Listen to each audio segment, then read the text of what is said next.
Beneath the smoke, fire, and visible battles of World War II, another conflict, equally decisive for the fate of human civilization, was being waged in absolute silence and secrecy.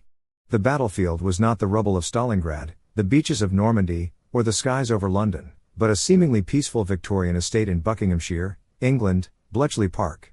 Here, a group of individuals chosen by history faced off against a mechanical marvel believed to be unbreakable, the Enigma cipher machine. The victory achieved here was codenamed Ultra, a secret so profound it would rewrite the narrative of the war. As Allied Supreme Commander Dwight D. Eisenhower stated after the war, Ultra was decisive. It won the war for us. In the summer of 1939, with war clouds gathering over Europe, Britain's secret intelligence service, the Government Code and Cipher School, knew that codebreaking, which had been vital in the First World War, would be a game changer in the coming conflict. They selected Bletchley Park, an estate about 50 miles from London that was both accessible and easy to secure, as the headquarters for this clandestine war. The recruiters sought out the sharpest and most unusual minds in Britain. They needed not traditional soldiers, but masters of thought. Recruitment ads were disguised as crossword puzzle competitions in the Daily Telegraph. Whoever finished the fastest might receive a mysterious letter. Thus, a group of brilliant individuals from wildly different backgrounds was assembled: mathematicians, linguists, chess champions, engineers, bankers, and even professors of ancient Greek. This was an army in civilian clothing, their weapons being paper, pencils, radio receivers, and the massive machines yet to be built. Life at the park was isolated, the work intensity was extreme, and the pressure was immense. They often knew each other only by code names, and information between departments was compartmentalized. Each person was a cog in a vast machine, unaware of the final product they were helping to create. Their adversary, the Enigma machine, was the pinnacle of cryptographic technology at the time. It began as a commercial encoding device but was adopted and heavily modified by the German military for secure communications. This typewriter-like machine, with its internal rotors, reflector, and plugboard, created encryption possibilities numbering in the quintillions, earning its reputation as an unbreakable myth. Its encryption method was dauntingly complex. At its heart were 3 or more rotors that could be rotated and interchanged. Each time a key was pressed, the rotors would turn, changing the electrical pathway and ensuring the same letter would be encrypted differently if typed consecutively. The front plugboard allowed operators to swap pairs of letters with cables, exponentially increasing the complexity. Most crucially, the Germans used strict key schedules, specifying the rotor order, starting positions, and plugboard settings for each day and network. This meant that even if you managed to break the code one day, everything would reset at midnight, and you'd have to start all over again. The number of possible initial settings for a standard 3-rotor Enigma was calculated to be 159 quintillion. A brute force attack on all possibilities would have taken millions of years with the world's manpower.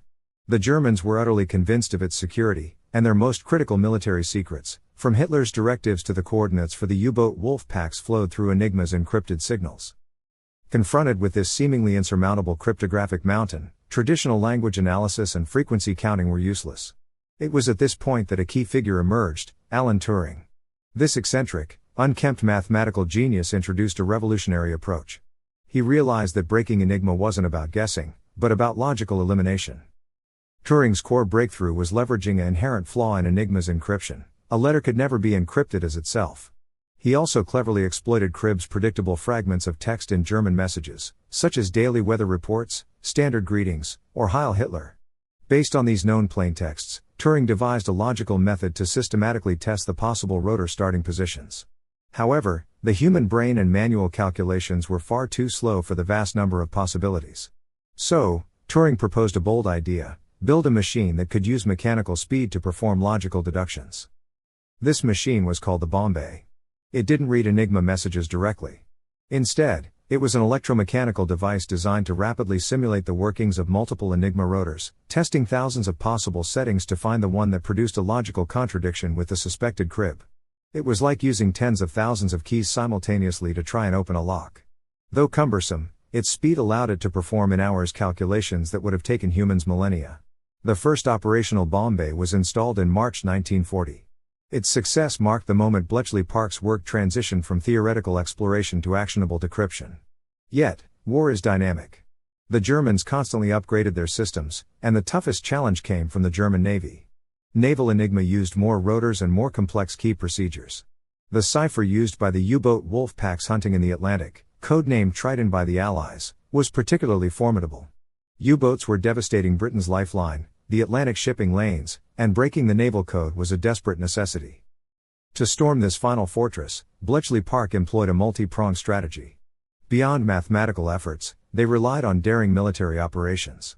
The Royal Navy and intelligence services planned risky raids aimed at capturing codebooks and key settings from German weather ships, submarines, and even aircraft.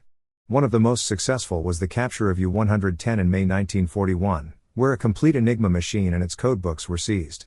These real-world intelligence coups, obtained at great risk, provided the indispensable shortcuts needed to finally and consistently break the naval Enigma.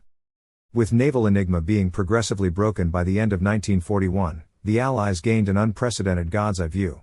The deployment, patrol routes, attack orders, and even the fuel status of German U-boats were laid bare almost in real time for Bletchley Park's analysts. The resulting intelligence, the crown jewel of their efforts, was designated Ultra. Yet, possessing Ultra created a sweet but potentially fatal burden. How to use this intelligence became a problem requiring more wisdom and posed greater moral challenges than obtaining it. The British High Command, especially Winston Churchill, was acutely aware, if the Germans suspected Enigma was broken, they would simply switch to a new, more complex system, rendering years of work at Bletchley Park instantly useless and plunging the Allies back into darkness. Therefore, they established a brutally pragmatic strategic principle: the secret of Ultra must be protected at all costs.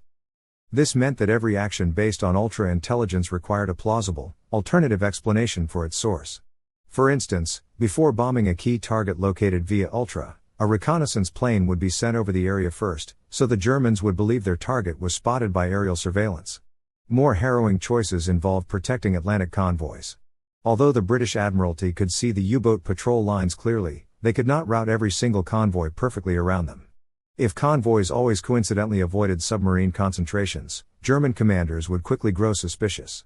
Therefore, the Allies were forced into agonizing cost-benefit analyses, sometimes sacrificing a convoy to maintain the Germans' blind faith in Enigma's security. This strategic-level deception gave rise to the most famous and controversial historical controversy of the post-war era, the bombing of Coventry. The widespread story is that in November 1940, Bletchley Park decrypted plans for a major Luftwaffe raid on a city codenamed with a K, and that Churchill, knowing it was Coventry, chose not to strengthen its air defenses to protect the ultra-secret, allowing the city to be destroyed. However, according to declassified archives and in-depth research by historians, this Churchill sacrificed Coventry narrative is an oversimplified and dramatized conspiracy theory. The reality was that ultra-intelligence did warn of a major raid, but the target information was ambiguous, and Coventry was not definitively identified. Furthermore, even with a strong suspicion, a large-scale mobilization of air defenses or civilian evacuation would itself have been a glaring signal that could have compromised the Enigma secret. Thus, the tragedy of Coventry exposes the profound and agonizing strategic dilemmas and moral burdens faced by those in the know during the ultra-intelligence era. As the war progressed, Ultra's value shone decisively in multiple critical campaigns. In the North African campaign, the communications of the Desert Fox Erwin Rommel to Hitler, including situation reports and urgent requests for supplies, were routinely decrypted at Bletchley Park. The Allies thus knew his precise strength, equipment, and, most importantly, his fuel status. During the Battle of El Alamein, this knowledge allowed General Bernard Montgomery to plan his tactics with precision, ultimately turning the tide in North Africa. In the Battle of the Atlantic, ultra-intelligence enabled the Allies to plot the safest routes for convoys and actively hunt down lone U-boats and their vital milchku supply submarines. By mid-1943, the Battle of the Atlantic had decisively turned in the Allies' favor, and the U-boats became the hunted. Ultra's crowning achievement was undoubtedly paving the way for the success of the D-Day landings. In the lead-up to Operation Overlord, Bletchley Park's decryption efforts peaked. They were instrumental in the massive deception campaign, Operation Fortitude, which convinced Hitler that the main invasion would come at Pas de Calais, not Normandy. Simultaneously, through decrypted messages, the Allies gained detailed knowledge of German defenses, unit identities, deployment changes, and even the personalities of commanders in the Normandy region. This provided an invaluable information advantage for selecting the landing sites, timing the assault, and planning the subsequent breakout. After the war, everyone associated with Bletchley Park and Ultra was sworn to secrecy. Their achievements were buried, unknown to the world. The heroes of this great intellectual victory returned to ordinary lives, their story hidden for nearly 3 decades. The greatest tragedy belonged to Alan Turing. The man who had helped save countless lives was prosecuted in 1952 for his homosexuality, then a crime in Britain, and was forced to undergo chemical castration. 2 years later, at the age of 41, Turing died from cyanide poisoning, a bite taken from an apple likely laced with the poison. A genius of his era was lost in the most tragic of circumstances. It wasn't until the 1970s, when the archives were gradually declassified, that the legend of Bletchley Park emerged, stunning the world. Only then did people realize that the victory in World War II belonged not only to the soldiers on the front lines but also to these unknown men and women who, working in silence, rewrote history with their intellect and their silence. The story of Bletchley Park is the origin of modern information warfare, heralding a new era where victory increasingly depends on the control and decryption of information. It is a grand epic composed of wisdom, courage, sacrifice, and silence, a story whose light cuts through history, reminding us that in the darkest of times, the power of the human mind can be the very force that illuminates the path to victory.